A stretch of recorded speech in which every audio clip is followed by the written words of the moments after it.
Hello, everyone, and welcome to this edition of Phillies Talk Podcast for June 2nd, 2022.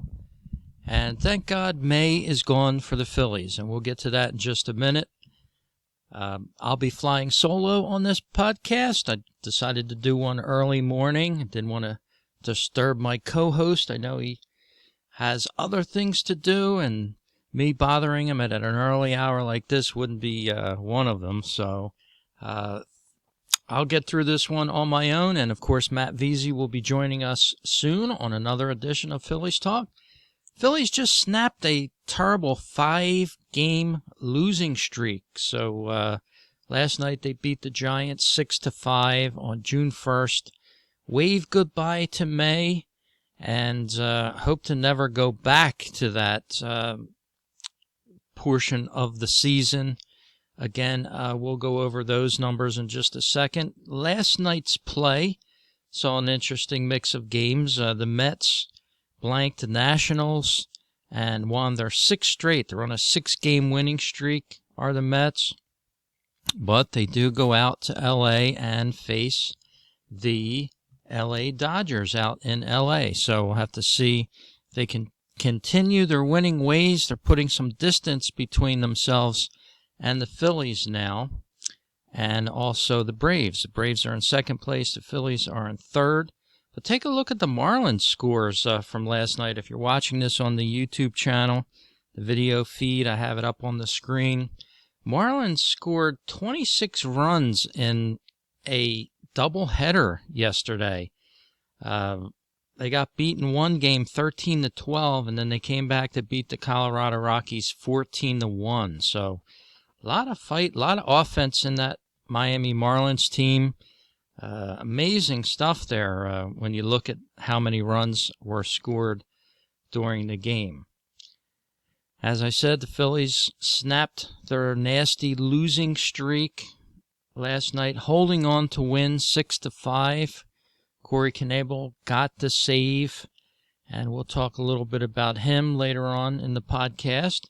And the big brouhaha today is WIP 94.1 putting out a poll that, will today, the Phillies off day here on Thursday, June 2nd, be the day that Joe Girardi gets fired. And they have a poll up there, and I don't really care about the poll, but it's every day now. These stations are getting to the airwaves and calling for Joe Girardi to be fired. I don't think it happens. I don't think it happens during this season. I could be wrong. And I've been wrong in the past. But I think the Phillies may have seen the worst of the season, knock on wood there, in May. I mean, they went 10-18 and didn't have a good month at all, to put it mildly. They couldn't get timely hits. They couldn't score. And when you can't do that, you're not going to win ball games. So let's take a look at the standings here for the NL East. As I said, the Mets on fire. Winners of their last 6. They're 8-2 in their last 10. They have a 35-17 record. That's an awesome record. Winning percentage of .673. And more importantly, they've scored 77 more runs than their opponents. So they're at a plus 77 differential on that run scoring. And they're equally as good at home as they are on the road. They're 19-8 at home. They're 16-9 away. Contrastly, let's drop down to the Phillies. They're in third place, 22-29, a .431 winning percentage. They're plus 1 run on their opponents. They have 230 runs scored against 229 runs against. And that puts them not in a good spot. Their home record is probably one of the worst I've seen early on at this juncture in the year. 12-15 at home for some reason, the Phillies just can't seem to play well in front of their hometown crowd. Away, they're 10-14, so they have an even split, away from the stadium. They're home as well as home. I can't understand it. Playing teams less than 500, the Phillies are not good. They're 10-20 on the year, so they can't even beat the bad teams. And that's, saying something about this team. The Phillies welcome in the Anaheim Angels out from California this weekend.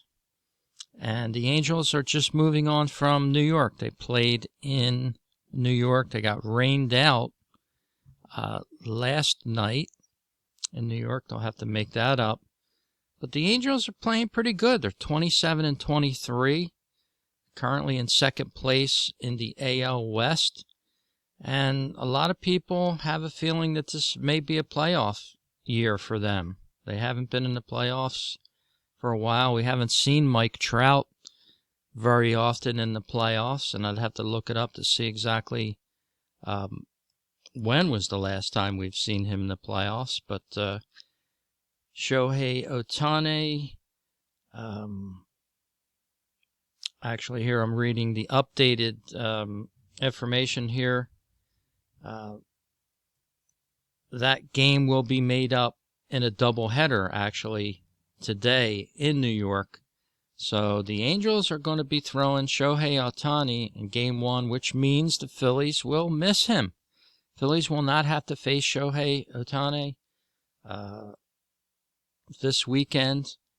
And the Giants may, the Angels may come into Philadelphia being a little tired after this one, because they have to do the doubleheader in New York, come right down the turnpike to Philadelphia, and play the Phillies for 3 games straight. So Friday and Saturday and Sunday, your chance to see Mike Trout and the Los Angeles Angels, which have turned it around. They've gotten a new manager, Joe Maddon, and Maddon was one of those names that was mentioned along with Joe Girardi as the top 3 managers to possibly face firing first this season in 2022. So far, nothing has happened to either one of them.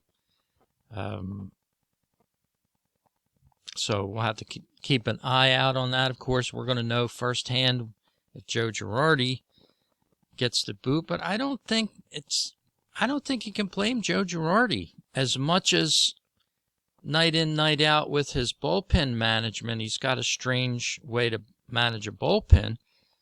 Number one, the bullpen hasn't been that good. So if he had brought a guy out on a certain night and that player happened to execute his job properly and put away a team, we wouldn't be having conversations like Joe Girardi and the firing of Joe Girardi.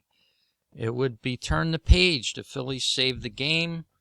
They ended up winning it. Last month, they had 3 walk-offs against this team. One they won against the LA Dodgers with a walk-off, but 3 demoralizing walk-offs. And anytime you have that situation, you're going to have a team that's floundering a little bit. And the Phillies have certainly been a team that you can say have been floundering. So we'll have to see what happens in June now. Phillies are 1-0 in June, thank God, with a win. And they can only go up from there. Let's take a look at some splits here. Corey Knebel thinking about closers. He's got 9 saves with the save last night. Overall, his ERA is 3.27 with 20 strikeouts. Now, if you were to just look at that stat line that I'm looking at here on ESPN.com, you would think, looks pretty good. He's tied 13th in the league for saves, 327, and not the worst. But then you start scrolling down, and if you've been watching the games, that he's not been a reliable closer. I don't know if he even is a closer, to be honest with you. He's been used in middle relief in the last couple years. But the Phillies somehow needed to grasp onto a closer after parting ways with Naris last year, who was their closer. They needed somebody to fill that role. So let's look to the last 30 days of Corey Knebel here. And we're going to see that he has a 4.97 ERA. He's 1-3. He's got 3 losses in the month of May. He's 1-3 over the last 30 days. 12.2 innings pitched. He gave up 12 hits, 9 runs, 7 earned, 2 home runs, along with 7 walks. Now, the other night, they interviewed him when he had a blown save in Philadelphia, and the press asked him, is it tough having a bad month of May? And he retorted immediately, I don't think I'm having a bad month of May, is what he told the reporter. I gave up a couple blown saves back to back, but other than that, but he's not looking at the whole picture. How many innings he's pitched, how many hits he's given up, how many runs he's given up. And it's not to say you want to bash the guy after a game that the Phillies lose, but at least acknowledge, there has been a problem in May with him. And that's one of the first things. If a player doesn't feel like he's playing poorly and the stats tell you otherwise and you see it night after night, that's an issue. He's not dealing with reality, evidently. But he's not the worst pitcher in the world, but he said right off the bat, there's no problem. I'm not having a bad May. Well, what is the definition of a bad May? Do you want to give up 24 hits and 18 runs? Is that having a real bad May? I don't know. So that just stuck in my memory banks from a couple nights ago with the interview of Corey Knebel, who is currently the Phillies closer. I think they need to adjust this. This needs to be one of the areas that the Phillies go after, that they have to plug a hole in it. They can't rely on Corey Knebel to be their closer if they expect to be a contending team at any point in the season. Right now, it's so far lost for them to be considered a contending team. We would have to sit again and talk on July 1st and have the Phillies run the table of June and have 22 wins and 7 losses or something like that to get on the plus side of 500, be up 5 games over 500 before we even start to talk about the Phillies having a possibility of even making the playoffs this year. And that was the goal for this team, making the playoffs and getting in on that wild card spot if they couldn't finish higher than that. And at this point in time, it doesn't seem like they will. But Aaron Nola with a much-needed win last night. That was his 3rd win of the year. He's got 4 losses. Last night's pitching line for him was 6.0 innings, and he, after 5 anymore, he's not very reliable. He got blown up in the 6th inning, gave up 5 earned runs, had a total of 5 strikeouts the whole game, and the Phillies managed to come back and win this game for him. After he gave up the 5 runs in the top of the 6th, the Phillies came back in the bottom of the 6th and put up a 4 spot to take the lead from the Giants, and they held on to the game. So when you see Aaron Nola with that win, you can thank the Phillies offense for that win, not necessarily what Nola pitched in the game, which he had a great first 5 innings, but then gave up the nasty 5 spot in the top of the 6th, and that's sort of what he's been doing some of the time. We did see an exception to that the other night when he almost put in a complete game, his prior start to last night. But overall, after 5 innings, it seems like he's pretty much ready to come out of a ball game for whatever reason. And let me take a break for 1 second, and we'll be back after these messages, and we'll talk more about the 2022 Phillies here on Fightin' Phillies Podcast. It's the longest-running independent show, and I should mention Fightin' Phillies Podcast with Rich Baxter, because about 2 to 3 years ago now, the local NBC affiliate came aboard and took the name that I was using for many years, which is Phillies Talk Podcast, and that's fine. I will gladly share the name. Maybe I'll get some of their listeners and people that had never heard about my Phillies Talk Podcast, and that's entirely possible as well. Been doing this for a long time now, probably 16 years, believe it or not, talking Phillies baseball and Phillies sports. So, all right, let's take that small break. We'll be right back, and I'll wrap this edition up of Phillies Talk Podcast for June 2nd, 2022. All right, welcome back to Phillies Talk Podcast. I'm Rich Baxter, and before the break, I mentioned that we're going to talk a little bit more about the Phillies, and we'll talk about this weekend series. And every series here on in the month of June is going to be very important for the Phillies. I know we talk about games that are quote-unquote important. Winning is going to be important for the Phillies for the month of June. They have to turn this around if they expect to make the playoffs. A decent showing for the season even would be for them to start winning ball games and forget about the month of May. Put that behind them, and that's what they're going to have to do if they're going to be successful. All right, let's look at Friday night's game. It's going to have Zach Eflin for the Phillies taking on a pitcher called Chase Silseth from the Anaheim Angels, or the Los Angeles Angels as they're known right now.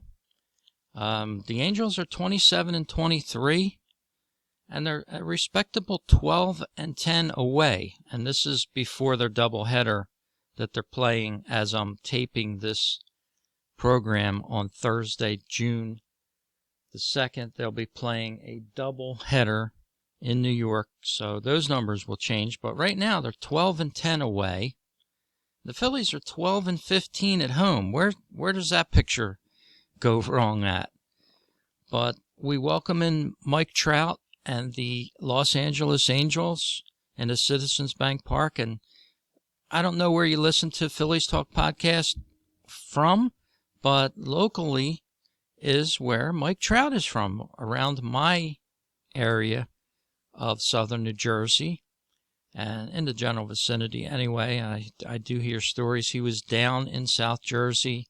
He visited a local Wawa food market, and that's sort of a convenience store where you can get gas generally and, hot coffee and subs and things like that, submarine sandwiches, soup, and the whole 9 yards. But he loves to come home, obviously. This is his place where he grew up, even though he lives out on the West Coast as well, with almost $10 million mansion out there. He's got a huge compound here in southern New Jersey, which, he'll be home this weekend. He'll be able to sleep in his home bed away from Anaheim out there, his Angels home, but his real home with his family, his mother, his father, and other family members live here, and he'll feel like he's home. So it would be amazing if the Phillies ever got Mike Trout. I mean, that's a pipe dream that probably will never come true now. His closest home MLB team, and he's very content being a Los Angeles Angel. If you follow him on Twitter or on his social media, you'll know that he absolutely loves California, and he loves playing for the Angels. But Phillies fans will get to see him play, and maybe he'll be doing well for the Angels. And looking at the matchup predictor for Friday night's game, it's 54%. It's favoring the Phillies, 54.8% in this matchup, according to ESPN Analytics. But that's figuring that Bryce Harper is going to play. So Harper had the day off yesterday, June 1st. No word officially today yet if there's an injury or they just decided to give him a day's rest before the Angels get here, which would give him a couple days rest with the day off right now. But that matchup, that ESPN Analytics matchup, is assuming Bryce Harper plays. As you can see here, runs batted in. Harper leads the team. Shohei Ohtani is having almost an exact same year, except for the batting average that Bryce Harper is having. And Mike Trout is doing equally as well. He's got a .302 average and doing very good on home runs as well. He leads the Angels with 13. Kyle Schwarber currently leading the Phillies with 12. It's going to be a great game. It's going to be a great matchup. All three games, I'd like to take in at least one of them. I know I'm going to, but I might go to two and attempt to see a little bit more. This is one of the teams that I wanted to see come into Philadelphia, one of the teams that I would like to have seen in person, and will probably at least one game, maybe a couple.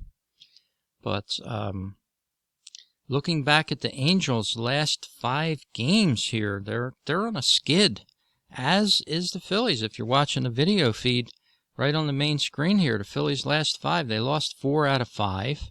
The Angels have lost all 5 of 5 in their last 5. Swept by the Toronto Blue Jays in 4 games.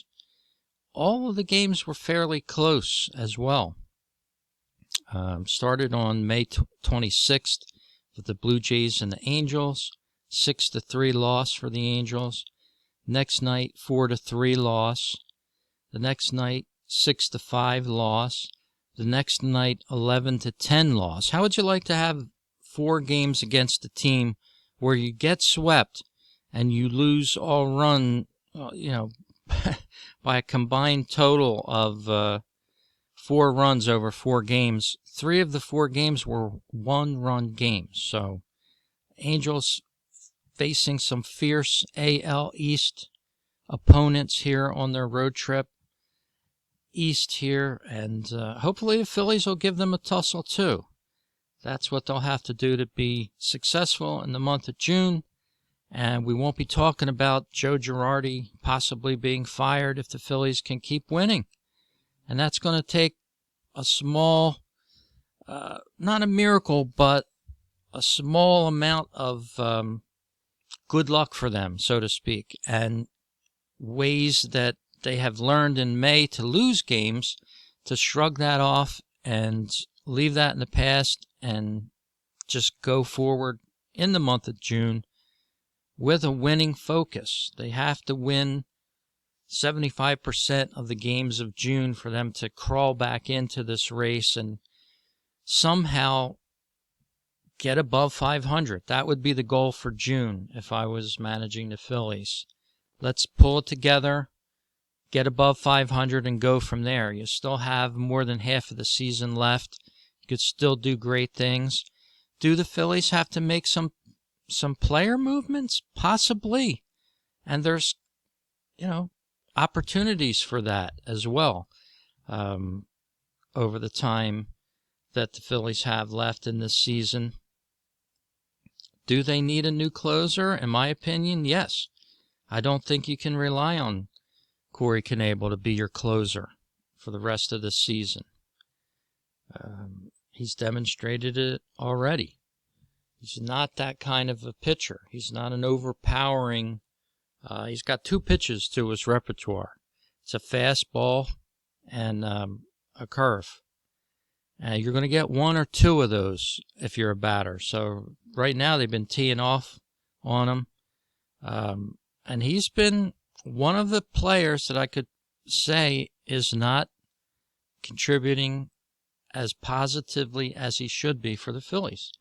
Another one is a guy that's right on the center of the screen if you're watching the YouTube feed right now of this podcast, Kyle Schwarber, even though he had the home run last night. And if you look at his numbers, it's not as bad as it could be, but he doesn't get base hits. He's batting around the 192 mark right now. And that's just not good enough. It's not going to cut it for him to bat players in. I mean, he needs to hit. He could have 35 RBIs for this team easily. He has 25 right now with 12 home runs.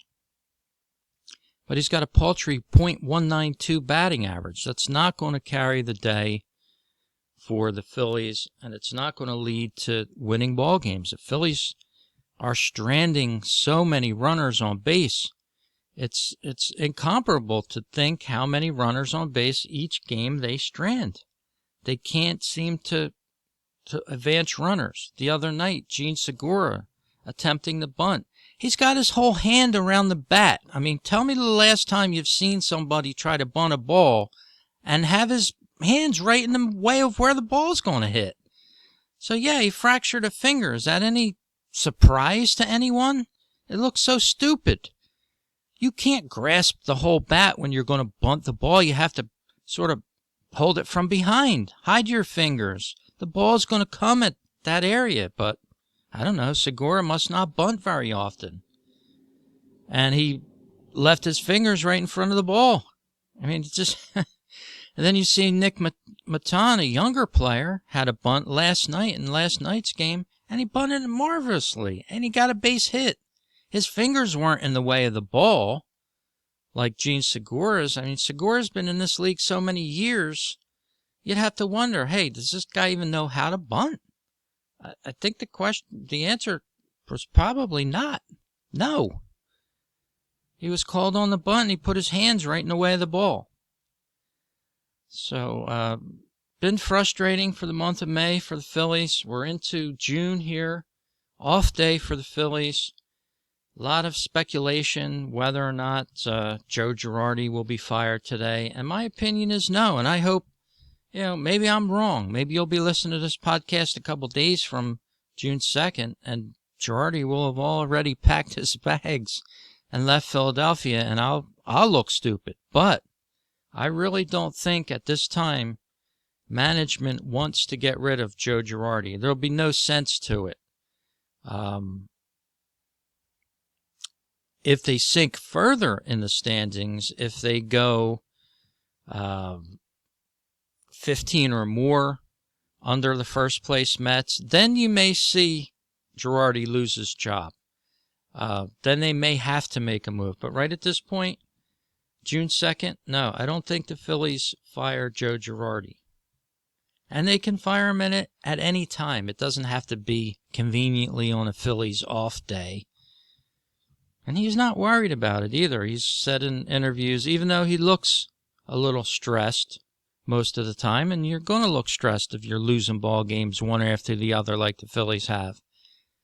I would be in the clubhouse after the game, close the doors to the press, and I would be blowing the roof off of the place if it were me. Trying to motivate these guys. They're a bunch of well-seasoned players. They shouldn't be playing like this. There's no excuse for the crap that we've seen on the field, and that includes the defense on this team.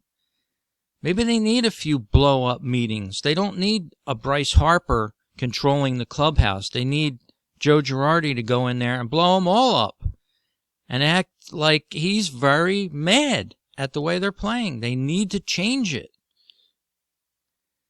Change the way that they're approaching this game, because it's not working the way they're doing it right now. They're looking foolish. They're kind of a laughing stock of the National League with the amount of money that the Phillies have extended out on this team. It's over $238 million payroll. That doesn't happen usually to teams that are spending that much money. Not to say that spending money is going to get you a winning ball club, because we see it with the Phillies. It's just the opposite. Night after night, they're finding a way to lose games. And it's the players on the field. It's not Joe Girardi going out there and taking the ball and watching it sail over the fence for a home run and the Phillies losing a walk-off. It's the guys that they're bringing and brought in for the bullpen, the Joris Familia. Everybody from the top down has blown games for the Phillies. And Matt Veazey, my co-host on Phillies Talk Podcast here, he's said the same thing. Every night it's somebody else, and they're spreading it around. And he's exactly right. It doesn't matter who's in sometimes. This team is finding ways to lose late-inning games that they're winning. They're not getting timely hits. They're frustrating, as Matt Veazey said, one of the most frustrating teams that he's watched in a few years, and he's been watching Phillies baseball for years. This team may be, for the money that they're spending on all these players, maybe the biggest disappointment since the Phillies made the playoffs. Now, 10 years ago, a full 10 years, the Phillies have not made the playoffs. And that's even hard to believe. Where did 10 years go? The last I remember, the Phillies were on cloud nine. They had every free agent in the world looking to join them 10 years ago. And it's almost like Rip Van Winkle. You wake up 10 years later and you say, damn, the Phillies have been bad for a 10-year stretch. That's a long time. You have a kid go from kindergarten to high school, for God's sake. That's a long time. You got a 5-year-old going to school, and then you're coming out as a graduating senior at 17 out of high school. That's a long time for the Phillies to be bad. And they need to produce and get better. John Middleton's opened his pocketbook, and his purse is man's purse, like we saw Bryce Harper arriving with the other night, probably filled with money as he's coming into the ballpark. He can't fit it all in his pockets. He's got to bring a man's purse with him. Middleton has spent the money. He's spent all this money on the Phillies. He's trying to produce a winning product for the area. He wants to win the World Championship. We want them to win the World Championship. Why doesn't this Phillies team play like they're going to win a World Championship? That's what this area should be demanding to know. Not when Joe Girardi is getting fired. When are these players going to start turning around and start playing the game that they're getting paid for? That's what I want to know. That's what I turn on the TV each night to see. I don't want to see Joe Girardi from the bench with his long face. I know he's going to have a long face. Everything that has gone wrong with this team in the past 20 games that could go wrong with this team did. If you're Joe Girardi, you're going to look haggard and old and befuddled. If it's you, that's going to be your look on your face. I read a tweet today, Joe Girardi needs a shot at something because he's looking like a corpse. Yeah, he's looking like a corpse because his team is letting him down. And that's a sin. Phillies deserve to play better. I tell you, they need somebody to go in that clubhouse and not be a millennial trophy award giver, but a kick in the rump for each one of them. Get it together, guys. Maybe they need a Lenny Dykstra to go in there and let them loose on these guys. Just as an motivational speaker. He's even taken to social media in the last week talking about this team and how they stink. And they have played bad ball. You can't gloss it over. You know, as much as we want to and say, oh, well, they had a tough break here, tough break there. No, they plain out stunk. You got to tell it like it is, or else you're lying to yourself in a certain manner. And the Phillies owe this city, they owe their own team, they owe a lot more to this team. Rhys Hoskins, he's picked it up a little bit lately, but he'll strike out and he won't have an expression. He's not mad. He's not upset. It's like somebody that goes to work and punches a clock, and they punch in and they punch out, and they don't much care about what happens in the middle of that. They're just punching a clock. They know they're going to get paid, and they're not interested in improving. They're not interested in getting better. Now, when he first came up, he was an energetic young ball player with a great eye, and he's lost that eye. He's lost it. He swings like a rusty gate sometimes. God knows what he's thinking about. Maybe his next vacation in Hawaii with his wife. I don't know. You know, when these certain players get to a certain point in their career, they're more secure because they know that that contract's going to come, especially pitchers. Pitchers, you could be a horrible pitcher, just like, in my opinion, Zach Eflin. The Phillies should have cut him loose. What did they do? They paid him more money, and with a $15 million option for next year. Yeah, the game before he signed that contract, he pitched great. The next game, he pitched like Zach Eflin always pitches. Not good. So the Phillies make a commitment to him. He knows he's going to get paid, and he can go right back to being the old, quote-unquote, Zach Eflin. I don't get it. We'll have to see how this produces for June. And thank you for listening to this podcast. Matt Veazey will be back on the next show that you hear from this feed, Phillies Talk Podcast with Rich Baxter. And I welcome him back because sometimes I can get on a tirade. I can get upset, and I just keep digging a hole and finding ways to keep digging a hole. And sometimes Matt can be more optimistic, make me see that, hey, it's not all that bad. Zach Wheeler's going to turn it around. The Phillies' other pitchers are going to turn it around, and we're going to have a better season. So hopefully that's the case, and I'm just not dwelling on May too much. But if you're a real Phillies fan, you can't watch this night in and night out. You got to turn it off. And I've been honest with you. I have to turn it off at some times during the night. I can't keep watching this team struggle and blow games and look like clowns and and expect to be proud to be a Phillies fan. I just can't do it. Something's got to change. They got to change this around big time for the Phillies and for themselves. All right, thanks for listening, everyone. We'll talk to you again. Hopefully the Phillies will have a great weekend series against the Angels. Los Angeles Angels, Mike Trout and company coming to town. Talk to you soon on the next edition of Phillies Talk Podcast. Go Phils.